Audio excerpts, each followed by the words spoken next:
山河远阔，谢谢您来听我讲故事。欢迎收听悠然心语。安静晓终于在3个月后嫁给为救她而险些丢掉生命的男人。今天的她穿一袭私人定制的婚纱，美得令人窒息，但她却是表情凝重，因为神秘人寄来的信封，里面的内容让她顷刻就心如死灰。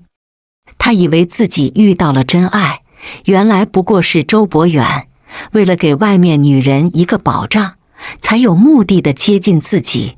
现在看来，这场婚礼都变得极为讽刺了。安小姐，有人让我来嘱咐您一句，别喝任何东西。酒店的服务生将红酒放下后，便悄然退出了婚房。神秘人物，你到底是谁？安静晓倒对他有了几分兴趣了。静晓，累坏了吧？这是给你带的吃的。周伯远一脸欣喜地走近他，将最爱的卤味还有牛肉面一一摆在了茶几上了。这么忙碌都如此用心，他还真是够处心积虑。若在平时，他就会感动到扑进怀里，但现在知道一切了。安静晓只是温柔的一笑。白远，你爱我吗？他突然地问，让他脸色一惊。静晓，你怎么了？我为你躺病床2个月，现在手臂上还有疤痕，我不爱你又能爱谁？你不会忘了吧？3个月前我为你险些撞死。周伯远说话的空，已经把酒杯给倒满了，还体贴地给他只倒了半杯。在细节方面，他已然做到极致。白远，我给婆婆买套房子吧。不用了吧，他们有套老房子，足够养老了。周伯远心里是想要的，但为了放长线钓大鱼，他摇摇头拒绝了。安静晓凑近他亲昵地说，白远，以后我的钱就是你的，我会用一生感谢你的。但是今晚很不凑巧，我大姨妈提前了。他温柔地将他人抱在怀里，安抚地拍着后背。静晓，我们有的是时间，不急在这一时。还有，你肯定饿了，我们边吃边聊，好吗？我困了，想睡觉。说完，他应景地打个哈欠。见状，周伯远温柔地抱着他上床，细心地盖好被子，才去阳台抽着烟了。手机一直未离手，嘴角还不自觉地微扬，看来与小情人聊得火热。安静晓也没闲着，给自己秘书发一个信息，让他调查关于周伯远的一切。他有点庆幸当初听爸妈的话，没有把一切都交给周伯远，不然现在他就该哭死在厕所了。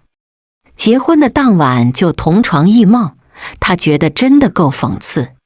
深夜的洗手间，周伯远被电话吵醒后，怕吵到安静晓，躲这里来打电话了。喂，兰兰，你先别哭，女儿还好吗？他压低声音地问，额头冒出豆大的汗珠，看得出来他很在意口中的女儿。刘香兰抽泣着在电话那头说，老公，你能来看女儿一眼吗？她刚才发烧都惊厥了，若不是来的医院及时，估计都挺不过去了。呜呜，她已经慌得不行，就想有个人能让自己靠一下，哪怕1分钟也好。无助的感觉让他要崩溃。可是周伯远在这一刻犹豫了，但听到对面的抽泣声，终于又松懈了。好吧，我收拾一下就赶过去。他穿好了衣服，在台灯旁留一张字条，就匆匆出门了。然而安静晓也在这一刻猛地睁开眼眸，看一眼便签条的内容，嘴角扯出一丝苦笑。才不过结婚半月，那边就开始忍不了了。也好，就让今晚一切都尘埃落定吧。儿童医院的特护病房。周伯远赶到的时候，刘香兰一头扎进他的怀里，低声抽泣地说：“老公，你终于来了。呜呜，女儿现在情况怎么样了？”他安抚地拍着她后背，余光不时地瞥向门口，总觉得身后有双眼睛，心里惴惴不安。已经退烧，刚才喝了一小瓶奶，不过还是没精打采的样子。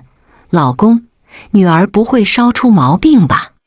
他赖在厚实的怀里，一个劲的小声抽泣着。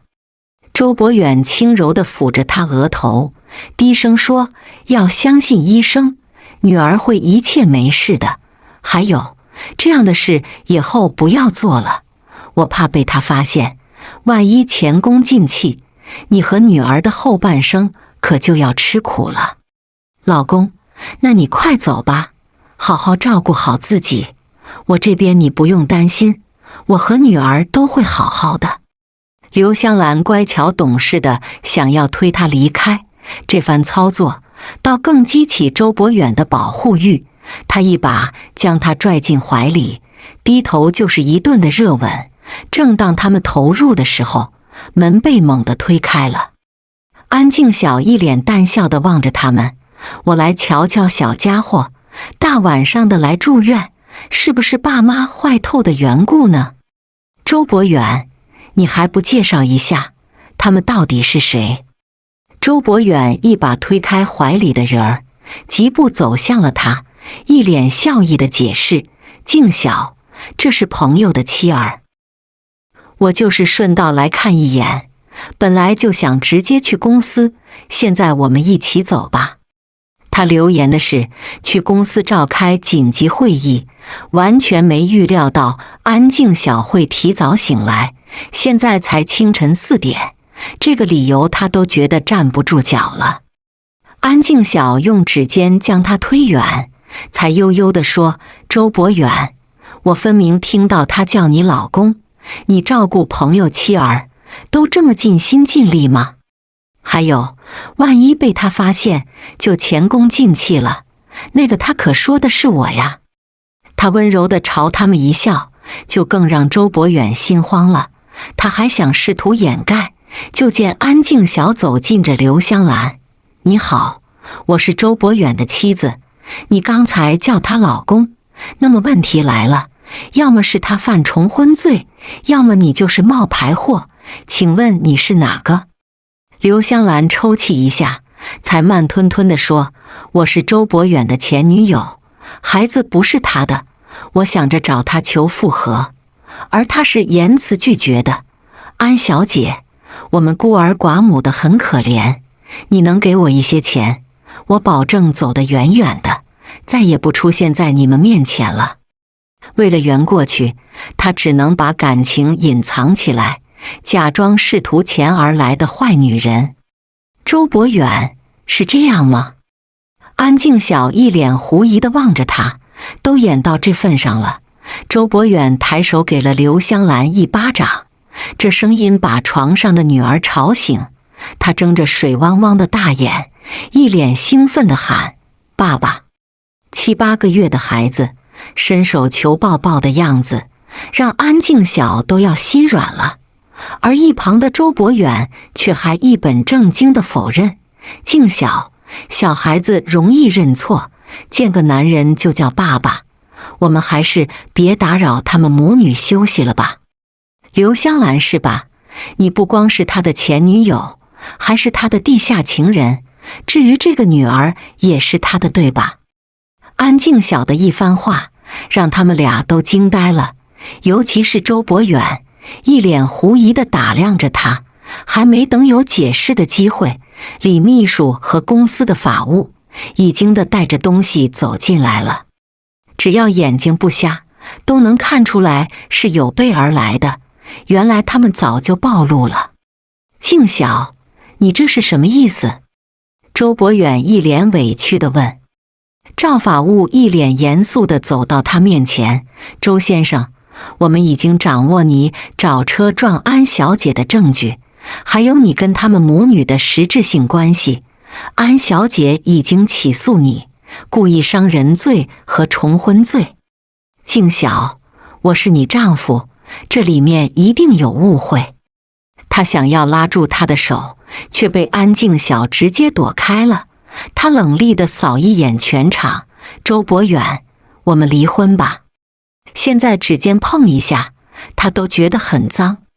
某日傍晚的时候，安静晓正在盯着电脑屏幕发呆，李秘书敲门走进办公室。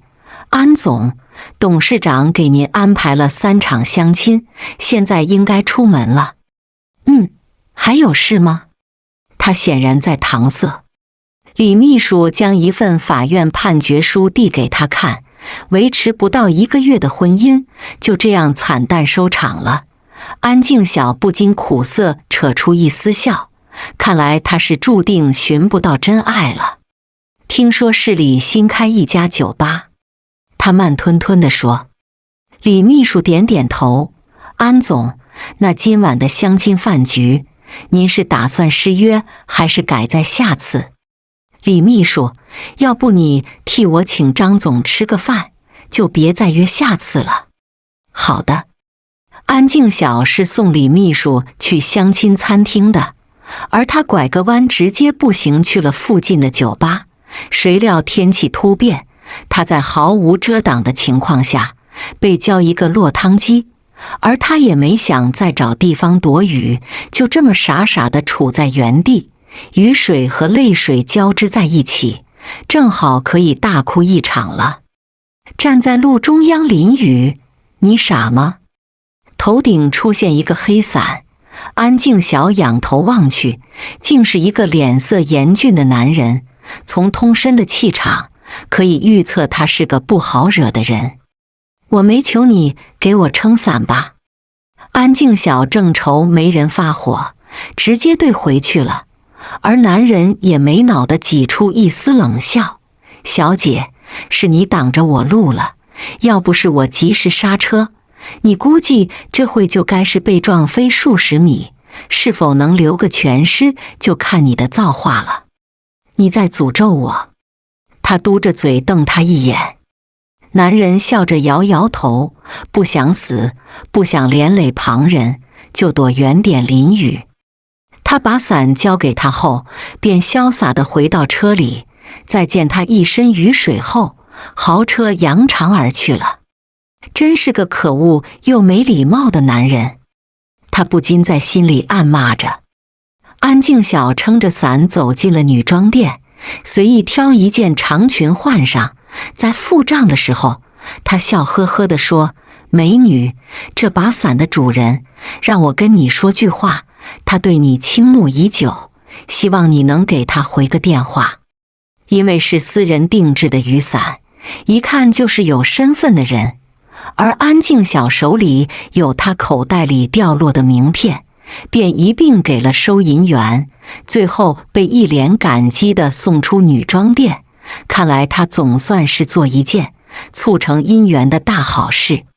不用感谢，都是我该做的。他一脸笑意地和收银员挥手告别了。就冲他趾高气扬的神色，安静晓就想捉弄他一番，一报还一报，很公平。酒吧里，安静晓酒量不差，可由于最近感冒初愈的缘故，他不过才喝了1杯酒，就感觉头晕晕的了。麻烦帮我叫辆出租车。他给服务生一张100元钞，那人就笑呵呵地帮着出门去拦车了。美女，你叫的车来了，我扶你出去吧。一个穿黑色西装的男人早就观察他好一会儿，发现他的确没同伴，才敢趁机想要带他走。这就是所谓的再捡漏吧。你不是之前的人。安静晓头晕，但不代表眼花。他支撑着想要躲开，却因为重心不足而重重地撞进了一个怀抱。淡淡的檀香味让他猛地抬头。又是你，是你又撞到我了。陆胜安眉头一皱，想要推开他，竟被安静晓单手环住腰。我终于把你等来了，现在带我回家吧。”见状，西装男人也不再纠缠，而是趁人多直接溜了。他是想占个便宜，但眼前的男人身后有2个保镖，不嫌命长的才敢跟这种人抢女人，不然还是乖乖逃命为妙。“你喝了多少？”陆胜安低声问。还没上车，安静晓就已经吐过一次，这会儿靠在后座上，一副昏昏欲睡的样子，难怪会招惹坏人起了歹心。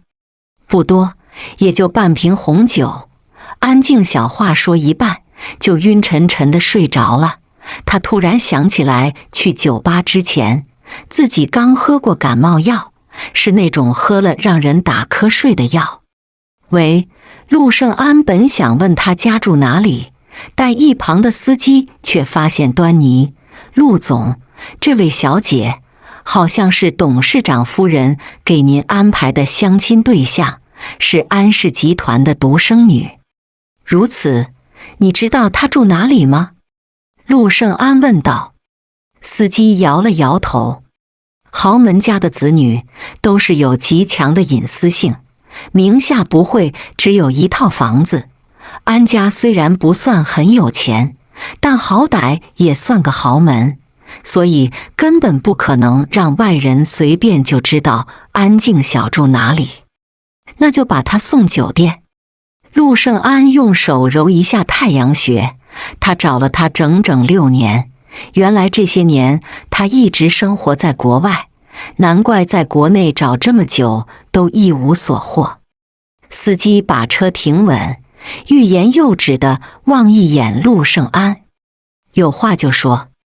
他怀里抱着安静晓，不耐烦地说：“刚才有个女的给我打电话，说是我喜欢她的事，她考虑了一下，觉得彼此可以试一试。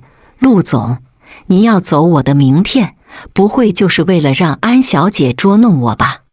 司机一脸的委屈巴巴：“小张，偶尔一次的让你替老板背锅，其实也是一次历练，好好努力吧。”司机小张望着渐渐远去的修长背影，心里不禁嘀咕：背锅、历练，好像听着他在渡劫，无端的让他起一身鸡皮疙瘩，慌忙的跑回到车里，猛踩一脚油门，车子消失在黑夜里了。陆总说的对，他是该找个女朋友，壮壮胆量了。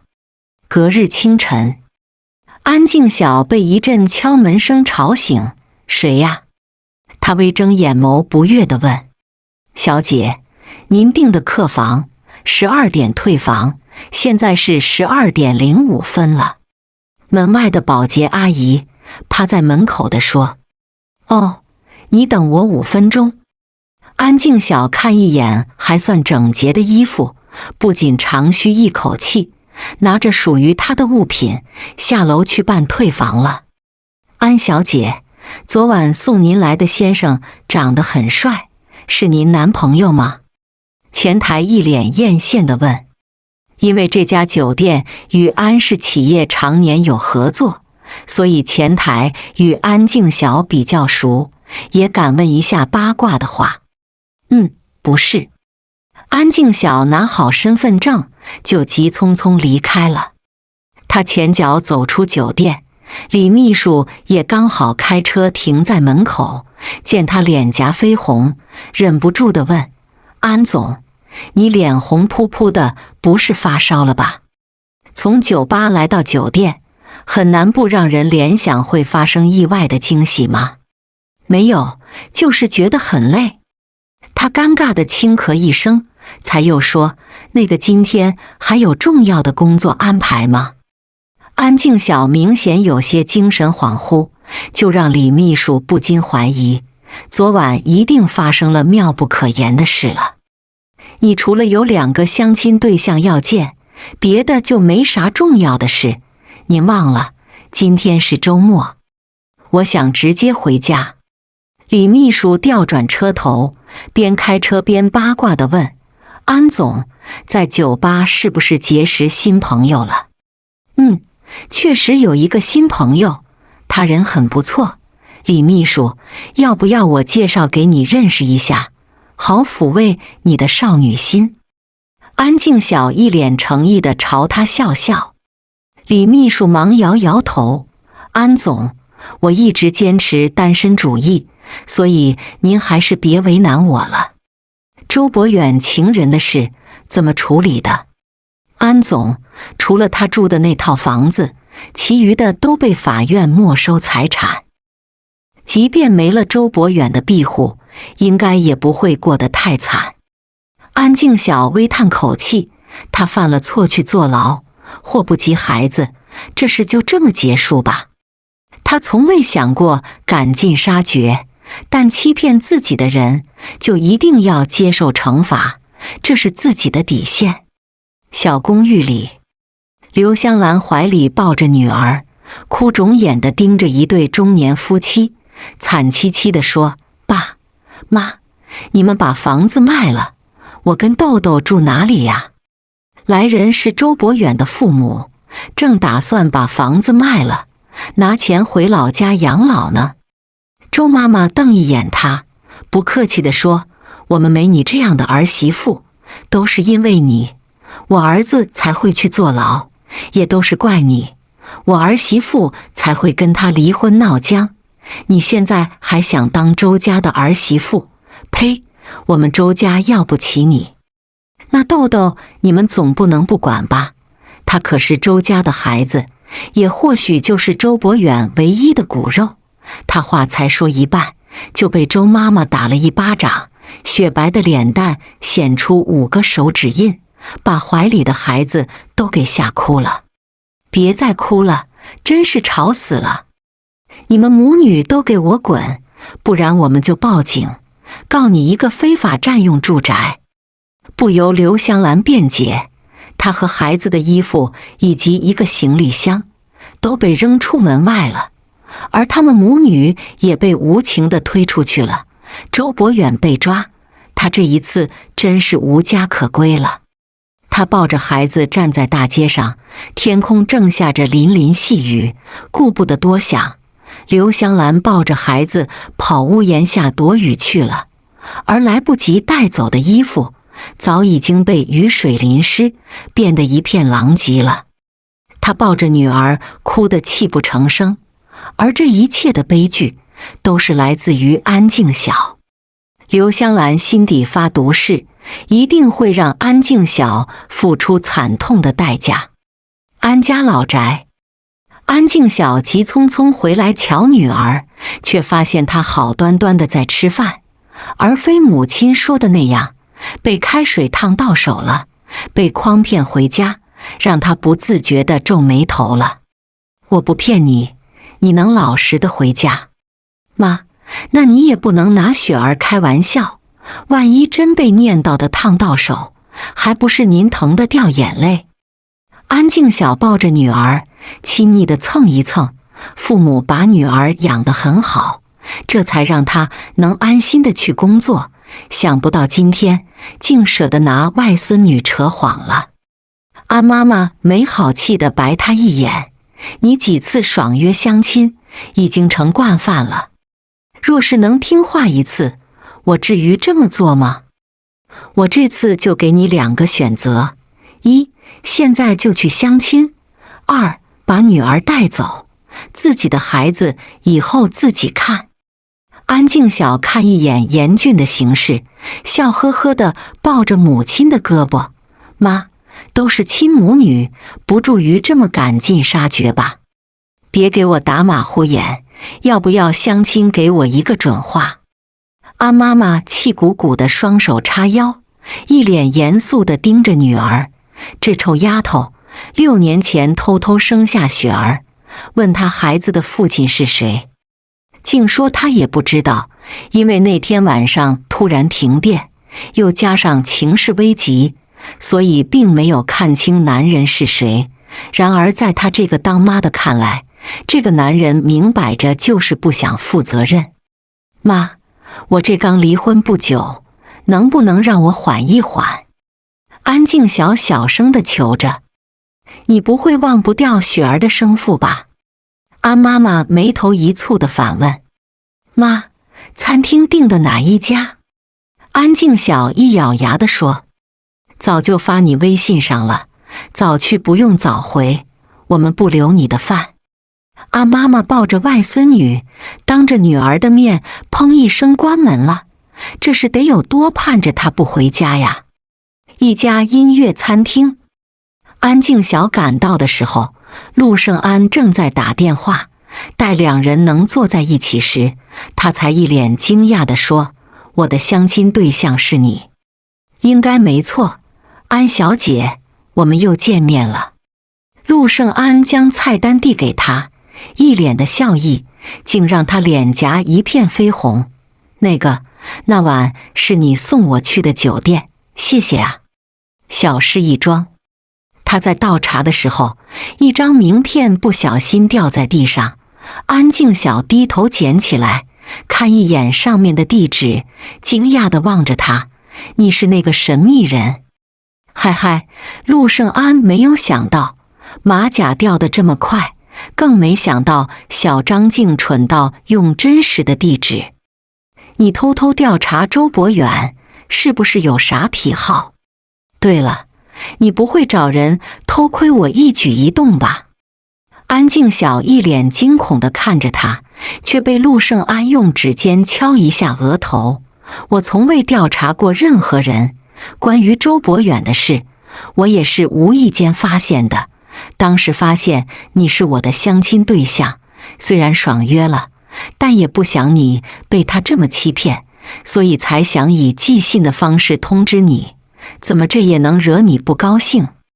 陆胜安无辜地扯嘴苦笑。对不起，是我太敏感了。安静小尴尬地笑笑。你28岁就有一个5岁的女儿，这几年一直在国外生活，那孩子的父亲是外国人吗？他挤出一丝笑，随口地问。不是。他逃避地低头喝水，而对面的陆胜安只是淡淡地望着，许久才来一句，你对我印象如何？陆氏集团的总经理，32岁，高大帅气，稳重内敛，一直身心干净，是个难得一见优质男人。他不吝啬地夸奖。那你对我和你孩子的生父，你更欣赏哪一个？陆胜安突然地问。安静小眉头一紧，迎上他真诚而深邃的目光。陆先生，我能请你回家坐坐吗？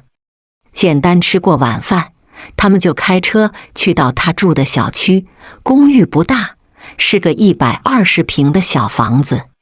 介绍一下，他是陆叔叔，这个美丽的女孩是我的宝贝女儿雪儿。一进家门，安静小就给他们俩做了介绍。雪儿趁着他去倒茶的功夫，凑近陆胜安问，你是我爸爸吗？为何这么问？他很好奇，小家伙怎么就能这么机灵。你是我妈妈第一次带回来的叔叔，而且你长得很像我，不是吗？雪儿拿一个小镜子放在两人面前照一照，确实如此，他们就像是大小翻版，很难不去怀疑他们是一对父女。家里就只有绿茶了。安静小递给他一杯茶，看他们俩坐在一起，就有些狐疑地望着女儿。谁料雪儿竟笑呵呵地说，妈妈，我喜欢这个叔叔。说完，雪儿抱着她的洋娃娃，懂事地跟着阿姨回房间了。但在门口时还不忘朝陆胜安眨眨眼，十分的调皮可爱，能看得出来他是真的喜欢陆胜安。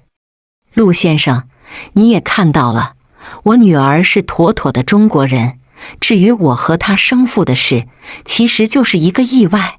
你要是觉得难以接受，我是可以理解的，毕竟谁也没有结婚就当后爸的义务。陆胜安薄唇扯出一丝笑，看来他是真的不记得了。也对，当时的环境一片漆黑，伸手不见五指的样子，是该看不清容貌的。你后悔过吗？啥？他被问懵了。陆胜安翘着二郎腿，望一眼母女俩的合照，后悔生下女儿。安静晓笑着摇摇头。我与他是场意外，但却是我愿意救他的，用一次的经历换他一条命，很值啊。他并觉得是自己吃亏，相反是他给自己一个女儿，很贴心懂事的宝贝儿，是他赚翻了好吧。你就没想过找到他，给孩子一个完整的家？陆胜安迎上他的一双美眸，四目相望，竟在一刹那时让安静晓失神了。是你，你就是那晚的男人。因为眉尾的疤痕，让他终于认出来了。世界真小，兜兜转转之间，他们终于再重逢了。不错，是我。陆胜安痛快地承认了，手握着母女俩的合照，一脸深意地说：安静晓，你让我找了整整6年，那一晚之后，我有回到那个地方，而你仿佛从未出现过，消失得无影无踪。他尴尬地挤出一丝笑。那晚之后，我就去国外读研，也是最近才带女儿回国。我没想到你会一直在找我。男女那事之后，不是女人更在意的吗？他都没当回事，他又哪来的执念揪着不放呢？陆胜安俊逸的脸上露出一丝苦笑。我有说过会对你负责，这话你不会忘了吧？还是你故意在躲着我呢？哈哈，我还真忘了。那个，现在事已至此，你打算怎么办？不会想跟我抢女儿吧？他一脸紧张地望着他。陆胜安轻抚一下额头。当年我被人算计，是你舍身救我，现在我们连女儿都这么大了。安静晓，你觉得我们应该如何呢？他能说自己的爱情一波三折吗？现在咋瞅着眼前的女人，并不想给他一个交代。我刚离婚，你是知道的。然后呢？他一脸暗沉地问。安静晓清下嗓子，才又说：我们可以试着交往，万一咱俩不合适，或者女儿跟你相处不来，我们总不能勉强在一起吧？听着很不错。就是吧，陆先生，你看天色也不早了，不如我们今天就到这，改天咱们再约。陆胜安指了指唇角，却被他误会成所吻。见状，安静晓也不扭捏地凑近吻上去，只是轻轻一吻，就让彼此都震在原地了。他被撩拨得浑身燥热了。而安静晓瞧他一脸的红霞，关切地问：陆先生，你是不是发烧了？没有。他猛地起身，人走到门口，才又转过头地说：你嘴角有饭渣。哦。他明白过来后，整个小脸都通红到发烫了。该死的，他不会以为自己是个轻浮的女人吧？明天雪儿想去游乐场，你也一起吗？他临走时才问。我明天有会要开。安静晓不是刻意拒绝，是他每个周一都真的很忙。陆胜安轻咳一声。我和女儿第一次相处，你就不怕我们相处不来？安静晓，家人和会议哪个更重要？你不会拎不清吧？好吧。见他坚持，安静晓不想被说扫兴的答应了。陆胜安走近了他，在唇边吻一下，才在耳边低喃地说：你就不送我吗？陆胜安不等他说话，便拽着他走出了门。两人牵着手走在小区的路上，月光洒在他们的身上，竟意外有些浪漫和温馨。安静晓也头一次的有种小鹿乱撞的心跳加速，不同于对周伯远的感激之情，跟陆胜安在一起的时候，更多的是难以预料的一种心动。或许在6年前的那晚，她就对眼前的男人一见钟情了吧，才会得知怀孕后义无反顾地生下女儿。不得不说，命运真的很奇妙。不好了，安小姐，雪儿被人抢走了。阿姨着急忙慌地一路跑过来，裤腿还有血迹，看来是被人推倒受伤所造成的。别慌，小区楼下都有监控，他们一定跑不了的。陆胜安一脸镇定地安抚着安静晓，他着急地摇摇头。楼下的监控今天早上刚坏了，陆胜安，一定是刘香兰搞的鬼，我们不能让她伤害雪儿。安静晓已经被吓得瑟瑟发抖，再坚强的女人在被触碰到软肋都会变得无助。陆胜安将她人护在怀里，才低声跟阿姨说：阿姨，你先回家等着，雪儿会在半小时后回家，记得给她泡个热水澡。好嘞，我这就回家准备。阿姨一瘸一拐地往回走了。